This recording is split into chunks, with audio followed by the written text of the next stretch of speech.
En pleno ágora ateniense, bajo el sol implacable del mediodía de primavera del año 425 a.C., una niña de 12 años gritaba. No lloraba, gritaba. El sonido desgarraba el aire primaveral, pero se perdía entre el bullicio del mercado, entre los gritos de los vendedores pregonando aceitunas y aceite, entre las risas de los ciudadanos que celebraban la llegada del buen tiempo. El hierro candente, calentado hasta el rojo vivo en un brasero público instalado junto a los puestos de cerámica, marcaba su hombro izquierdo con un símbolo que la definiría para siempre, la letra delta, delta de doulos. Esclava.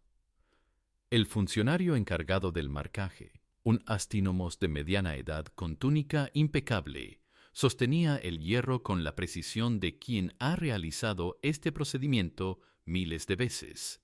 Sin prisa, sin compasión, solo eficiencia burocrática. La niña intentaba retroceder, pero dos esclavos la sujetaban firmemente.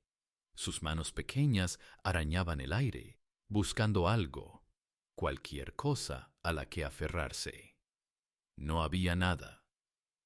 El olor a carne quemada se mezclaba con el aroma del pan recién horneado que vendían a pocos metros, con el perfume de las flores que adornaban el altar de Hermes, con el sudor de los cuerpos que se apretaban en el mercado. Era un día hermoso. El cielo brillaba de ese azul intenso que solo existe en el Mediterráneo. Las columnas del Partenón a lo lejos resplandecían bajo el sol. Todo era perfecto. Todo era civilizado. Los ciudadanos pasaban indiferentes. Algunos conversaban animadamente sobre las últimas reformas de Pericles, sobre cómo había embellecido la ciudad, sobre cómo Atenas se había convertido en el faro de la civilización. Otros debatían filosofía, citando a Anaxágoras, discutiendo sobre la naturaleza del nous, la mente universal. Un grupo de jóvenes efebos, hermosos en sus túnicas blancas, reía mientras se dirigía al gimnasio. La vida continuaba, vibrante, democrática, ilustrada.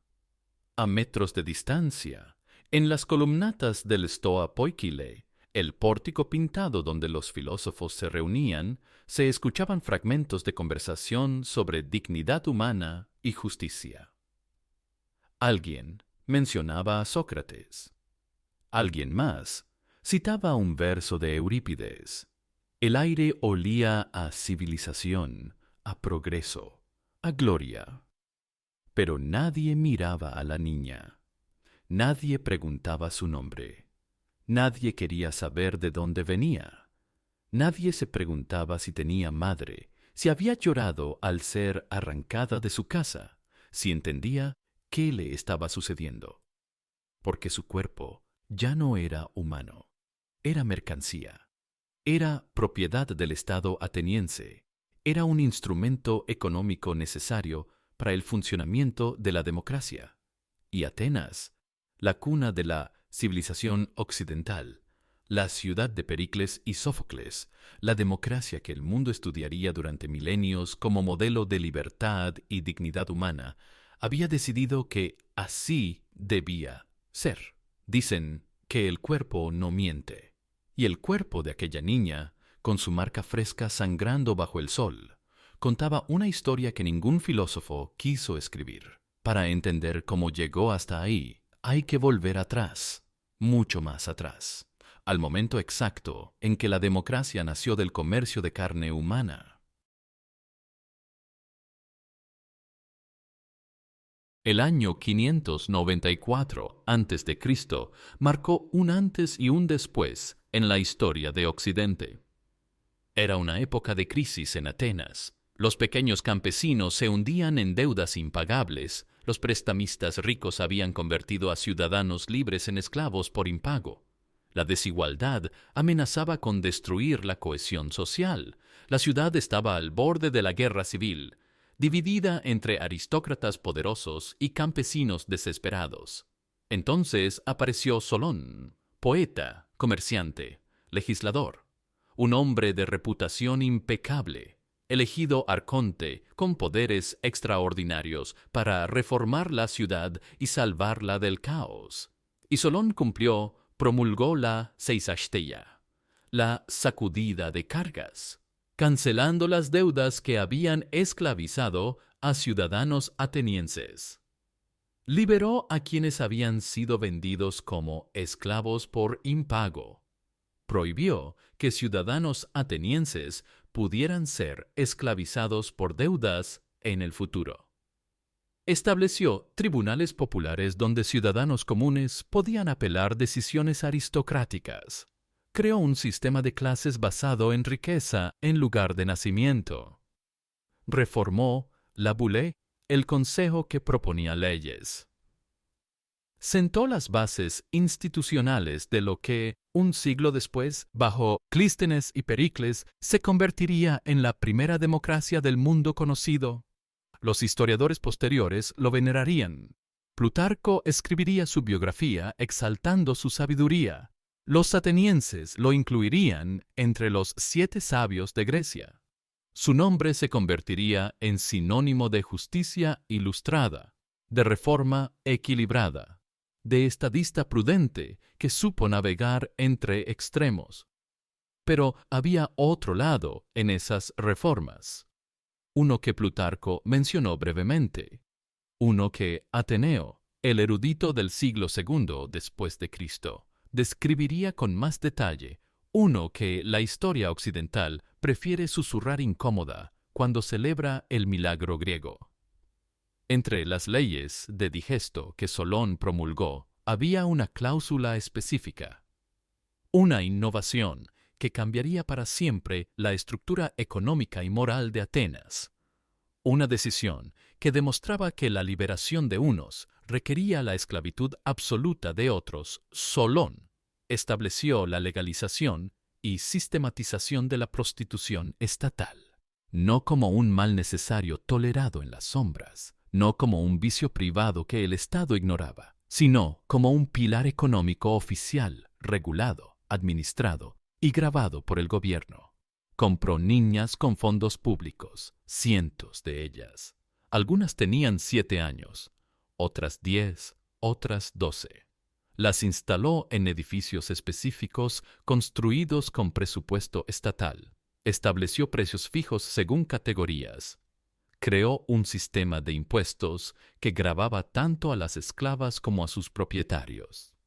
Designó funcionarios oficiales, los astinomoi, encargados de inspeccionar regularmente los burdeles, verificar que los precios fueran correctos, asegurar que las esclavas cumplieran su función.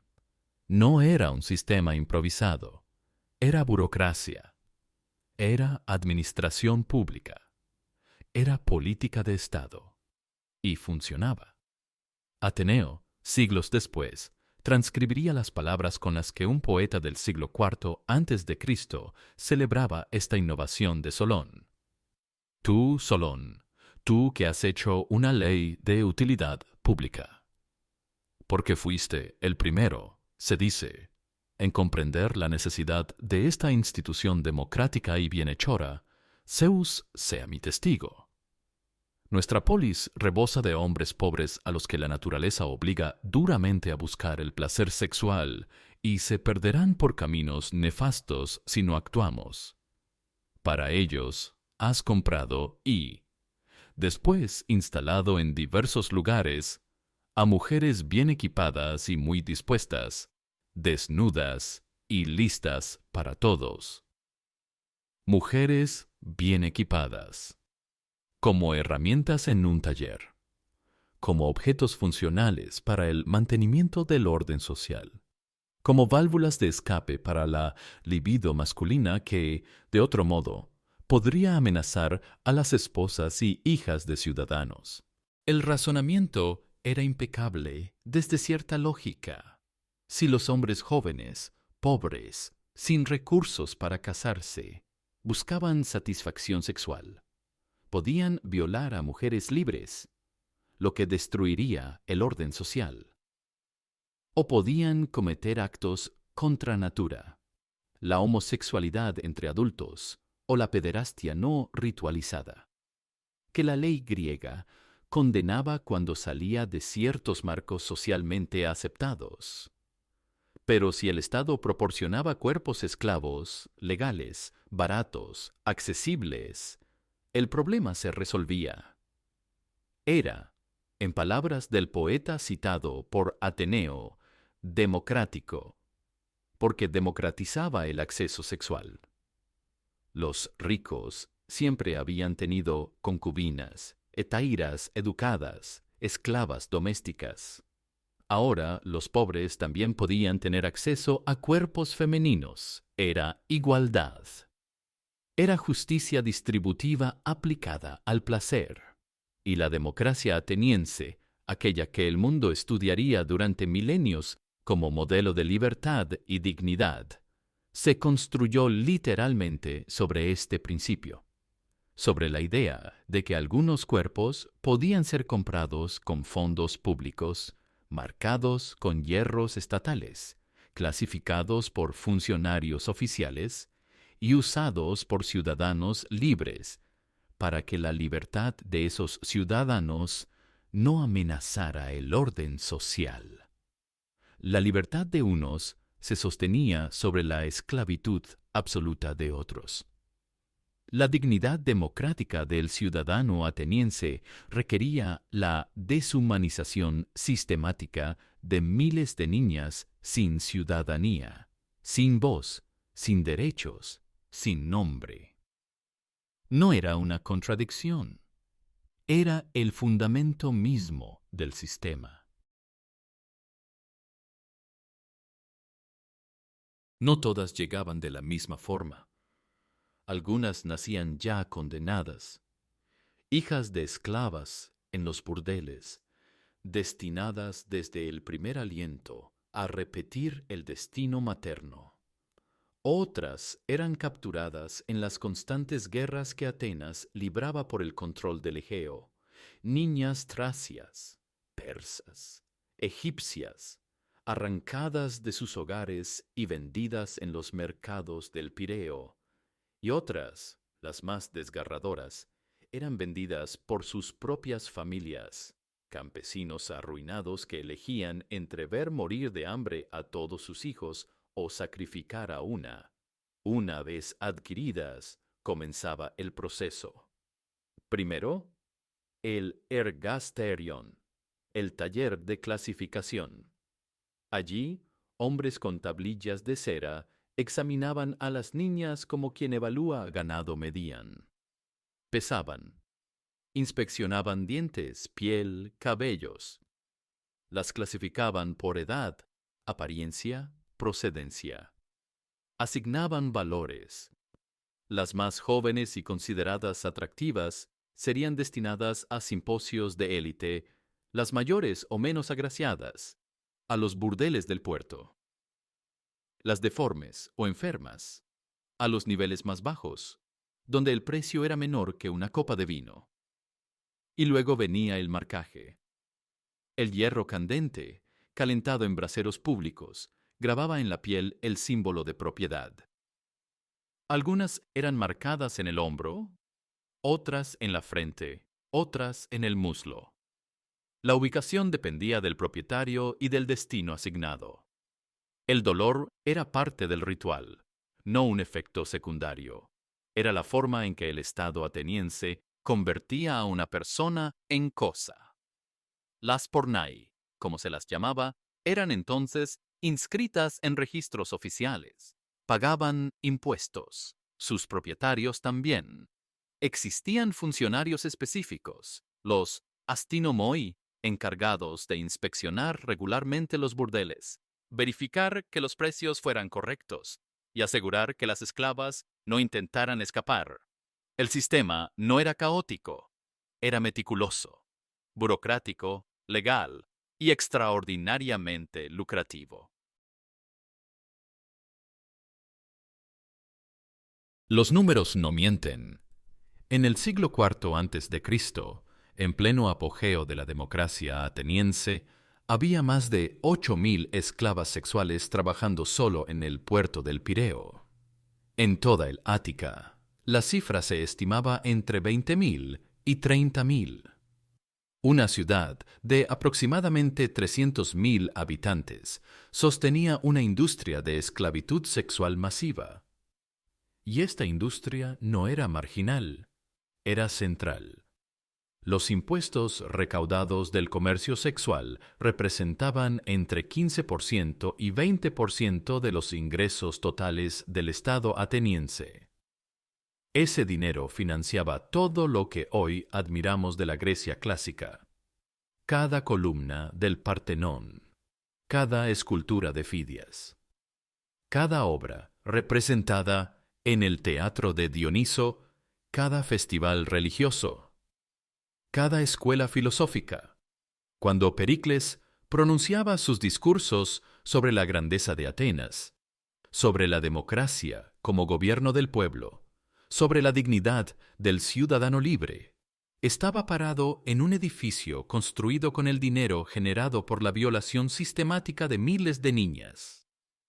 Las tarifas variaban según la categoría. Una pornai del puerto cobraba un óbolo, la sexta parte de un dracma, aproximadamente el precio de una hogaza de pan.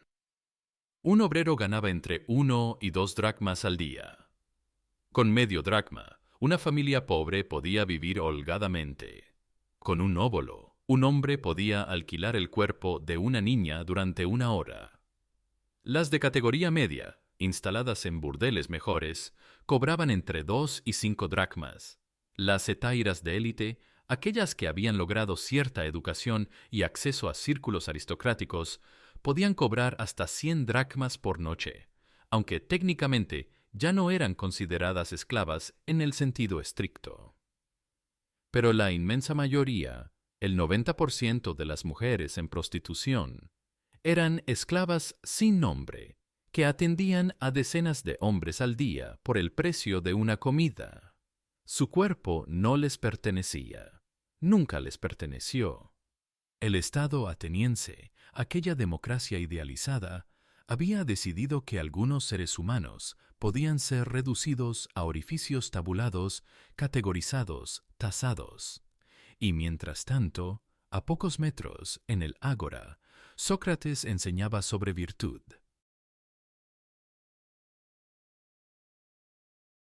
Marzo del 425 a.C. La ciudad de Atenas se preparaba para su festival más importante, las Grandes Dionisias. 6 días de celebración en honor a Dioniso, dios del vino, la fertilidad y el teatro. El evento cumbre del calendario cívico y religioso. Delegados de toda Grecia llegaban para presenciar las representaciones teatrales, participar en procesiones y ofrecer sacrificios. Durante esos días, en el teatro de Dioniso, construido en la ladera sur de la Acrópolis, se representaban las obras de los grandes trágicos. Esquilo había muerto décadas atrás, pero sus obras seguían representándose. Sófocles y Eurípides competían ese año con nuevas tragedias. Las historias exploraban temas profundos: el destino, la justicia, el sufrimiento humano, la dignidad ante los dioses. Miles de espectadores llenaban las gradas de piedra. Ciudadanos, metecos, esclavos domésticos. Todos unidos en la contemplación de la tragedia como expresión del alma humana. Pero fuera del teatro, en las calles circundantes, se desarrollaba otro ritual dionisíaco. Las festividades incluían procesiones donde se portaban falos gigantes de madera, símbolos de fertilidad. Se bebía vino en cantidades industriales y se celebraban rituales considerados sagrados, legitimados religiosamente, en los que la línea entre ceremonia y violencia se difuminaba hasta desaparecer. Durante las grandes Dionisias, las esclavas sexuales eran consagradas temporalmente al dios. Los burdeles se llenaban más que nunca. Pero además, se realizaban rituales específicos en los que grupos de hombres, en estado de embriaguez ritual, usaban a esclavas en actos colectivos, considerados ofrendas de fertilidad. No era violación, era religión. No era abuso, era ceremonia. No era crimen, era tradición. Los mismos ciudadanos que por la tarde lloraban en el teatro contemplando la tragedia de Antígona o la agonía de Edipo, por la noche participaban en rituales donde esclavas de 12, 13, 14 años eran usadas hasta el agotamiento. Y nadie cuestionaba la contradicción, porque en Atenas la democracia de los ciudadanos libres solo era posible gracias a la esclavitud absoluta de otros. La dignidad de unos se construía literalmente sobre la deshumanización de otros. Ya no eran niñas, ya no eran hijas de alguien, ya no eran seres con nombre, solo cuerpos consagrados, solo instrumentos religiosos, solo carne para el placer democrático. A pocos metros del Pireo, en el ágora, en los gimnasios, en las columnatas de los templos, los grandes pensadores de la humanidad desarrollaban sus teorías. Sócrates caminaba descalzo preguntando a los ciudadanos sobre la naturaleza de la virtud, la justicia, el bien. Enseñaba que el conocimiento conducía a la bondad, que una vida sin examen no merecía ser vivida. Pero cuando pasaba frente a los burdeles del Pireo, no preguntaba nada, no examinaba nada. Platón, su discípulo, escribiría La República, un tratado sobre la justicia perfecta.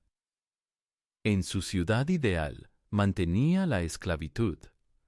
Argumentaba que algunos seres humanos nacían naturalmente destinados a servir. Aristóteles teorizaría que algunos hombres son esclavos por naturaleza, que existían seres cuya función era obedecer porque carecían de capacidad racional plena. Los tres fundadores del pensamiento occidental convivieron con el sistema sin cuestionarlo. Discutían sobre la naturaleza del alma, sobre la inmortalidad, sobre las formas eternas del bien y la belleza. Pero las niñas marcadas con hierro candente, violadas a metros de sus escuelas, no planteaban ningún problema ético digno de consideración. Esta es la contradicción que define a la civilización griega clásica. Podían teorizar sobre dignidad humana mientras negaban la humanidad de miles porque su concepto de humanidad nunca incluyó a las esclavas. Su filosofía de la libertad se construyó sobre la premisa de que la libertad solo aplicaba a algunos, y aún hoy, 2500 años después, seguimos enseñando su pensamiento, sin mencionar que convivió con uno de los sistemas de explotación más brutales de la historia. La esperanza de vida de una pornai en los burdeles del Pireo raramente superaba los 25 años. La mayoría moría antes. Morían de enfermedades venéreas que no tenían tratamiento. Morían de infecciones tras abortos forzados con métodos primitivos. Morían de desnutrición, porque los propietarios calculaban exactamente cuánto alimento era necesario para mantenerlas funcionales. Nada más morían de palizas cuando intentaban resistirse. Morían de agotamiento simple, porque el cuerpo humano tiene límites, y esos límites eran ignorados sistemáticamente. Y cuando morían, sus cadáveres eran arrojados al Barathron, el pozo común donde Atenas desechaba criminales ejecutados, animales muertos y basura sin funeral, sin lamento, sin nombre en ninguna tumba. Las que sobrevivían más tiempo enfrentaban algo peor. Cuando una esclava sexual envejecía o enfermaba al punto de no ser rentable, era transferida a categorías cada vez más bajas, de los burdeles del puerto a las tabernas de los barrios marginales, de ahí a las calles. Y finalmente, cuando ya nadie pagaba por ellas, eran simplemente abandonadas. Algunas ciudades las vendían a escuelas de medicina para practicar disecciones. Otras las dejaban morir en las calles. Atenas, la ciudad filosófica, simplemente dejaba de registrarlas. Desaparecían de los documentos oficiales como si nunca hubieran existido, sin madres, sin hijas, sin tumbas, sin memoria. Solo silencio.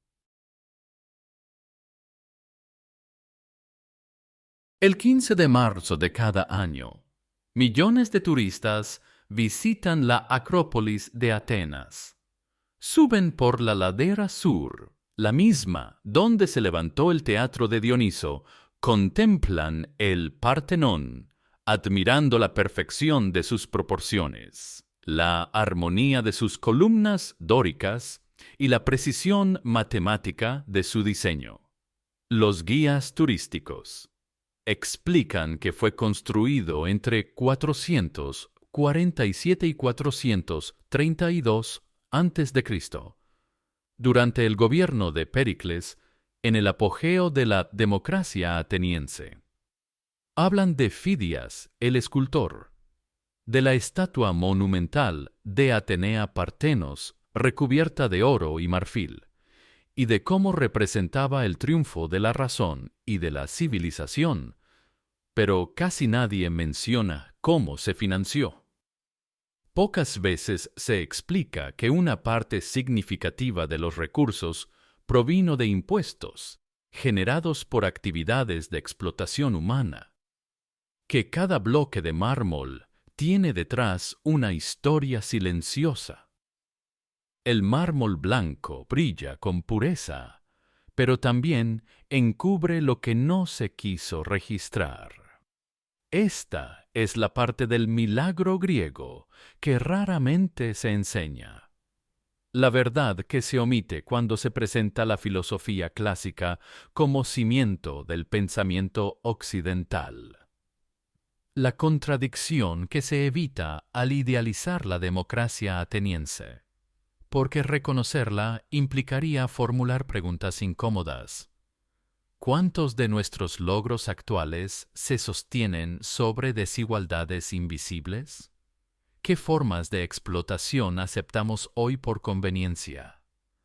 ¿Y cuánta belleza que admiramos depende todavía de injusticias que preferimos no ver? Y aún hoy, siglos después, el patrón se repite. En el mundo actual, millones de personas viven privadas de libertad bajo distintas formas de explotación.